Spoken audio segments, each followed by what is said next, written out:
Yeah. Cold out.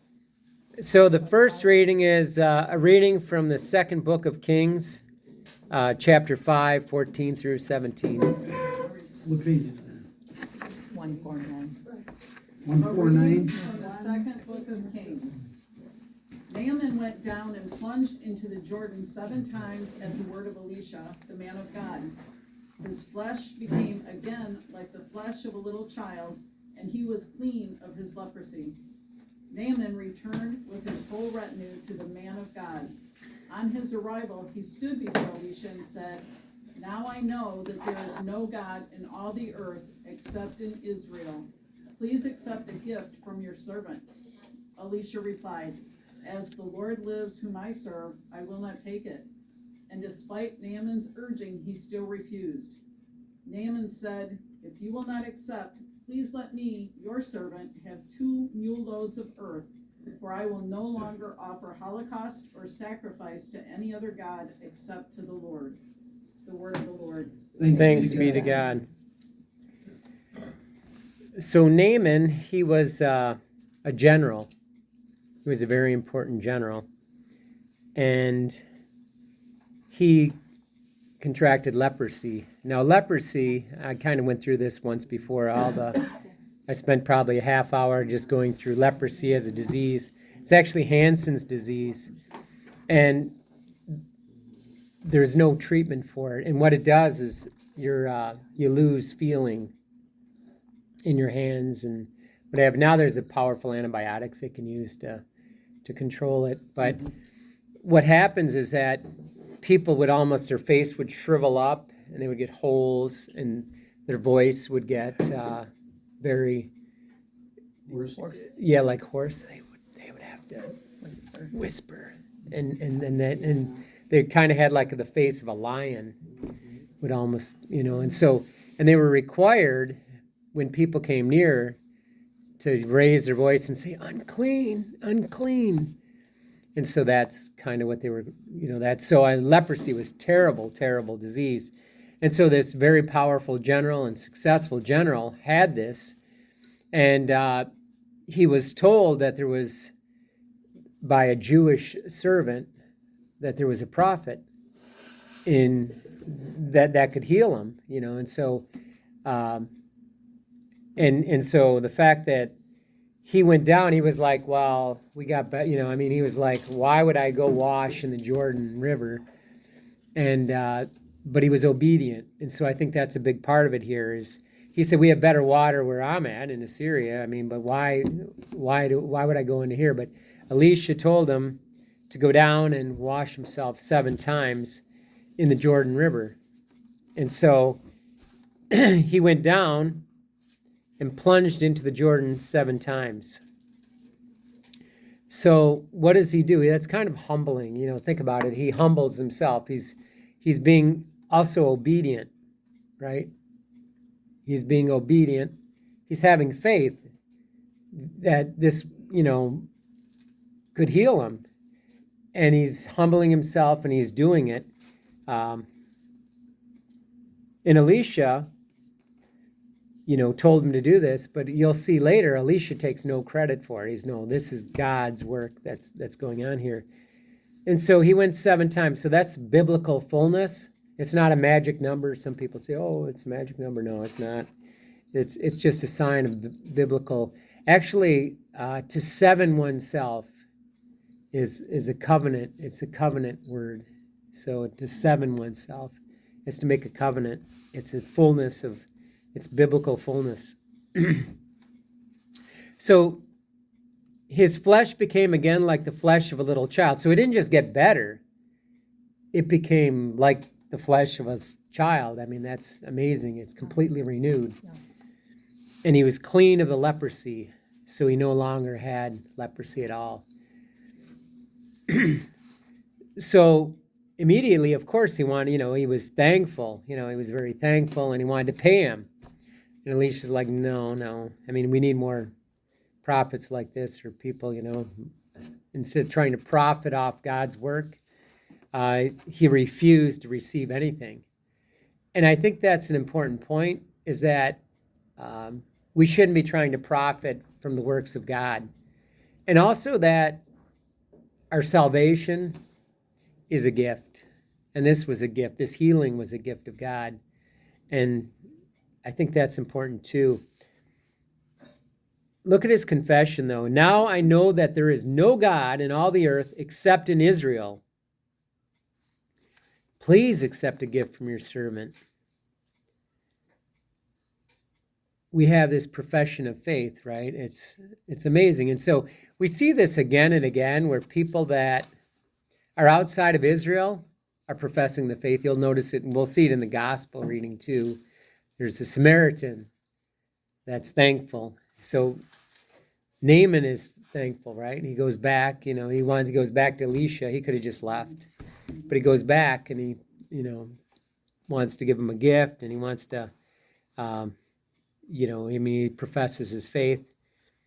As the Lord lives, whom I serve, I will not take it. And despite his urgings, he still refused. So that shows the kind of character that he has, that he's, he realized this is God's work, and I will not profit from it.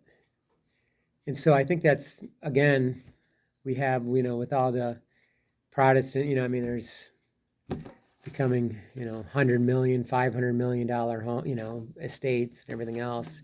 They're really profiting off their ministries. And I think that's one thing that the Catholic Church has that they don't, is that these priests get nothing. They have the equivalent of a PhD. So my dad was a priest, and my uncle, it was like 12 grand a year. It's like, it's below poverty. They get nothing. Basically they're The richest organization in the world. but the priests get nothing. And they actually is good, because it's not about the money. It's about serving God. And it's, and people donate to it because we have beautiful structures, and people say, oh, they have all these. Well, that's to bring our mind to heaven. So when we come up and we look at all the statues, and you're looking at the saints, that brings your mind to the saints that are in heaven and to the glory of God. And I think we lose that too, is the awe. We should be, when you're a kid, they're looking around like your little grandbaby there. She's always just, what's that? It's just amazed. She's looking around and everything's amazing. And I think as we get older, we kind of lose that amazement. How great thou art. When you look around, we should be looking at the things that God made and just be amazed. If you saw the full harvest moon the other night, it's just amazing. And we should take time to look at God's creation, because when you lose that sense of awe and wonder, in a sense, this is a reflection of God's greatness.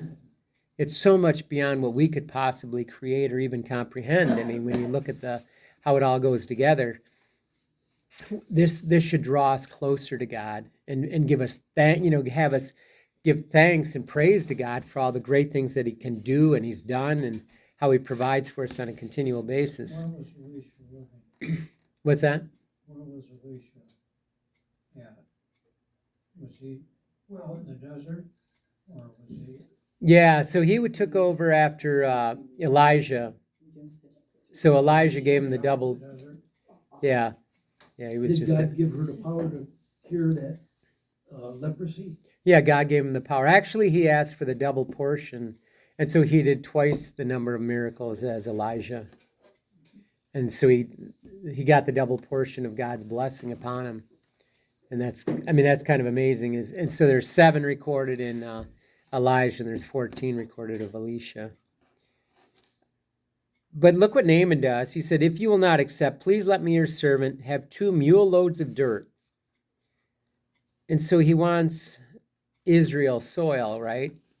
And when you think about it, some people would say, well, that's, why is he going to worship the soil? No, it's a physical reminder. And as Catholics, this is very normal to us because we're physical beings. He's not going to worship the soil, but it will be a constant reminder of what God did for him, the God of, Abraham, Isaac, and Jacob, the God of Israel, the only God, the only all-powerful God. And so he takes 2 mule loads of earth, and he will not offer any holocaust or sacrifice to any God except to the Lord.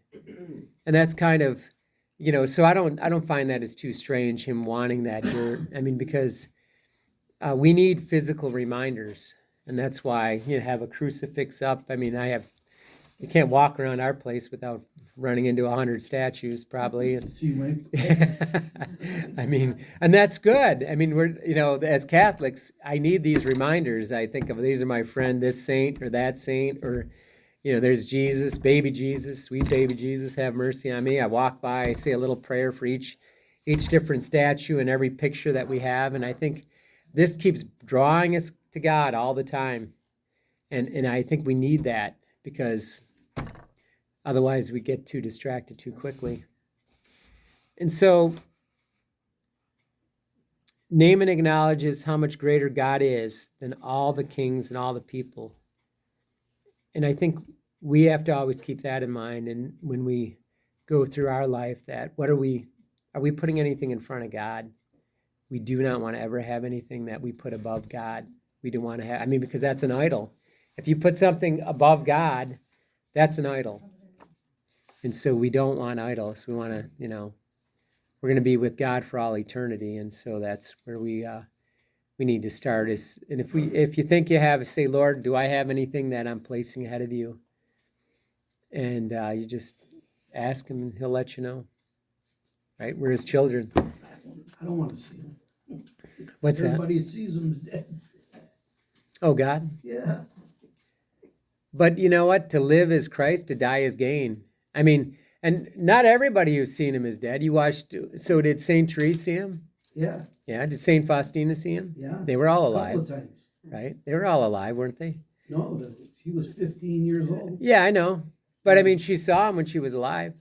Yeah, And you know when what? He was alive, yeah. And when you go to Mass, what do you see? You see him. Jesus. Yeah. And you're still living. Yeah, so you are seeing him. Every time he raises, our Lord, or you receive him.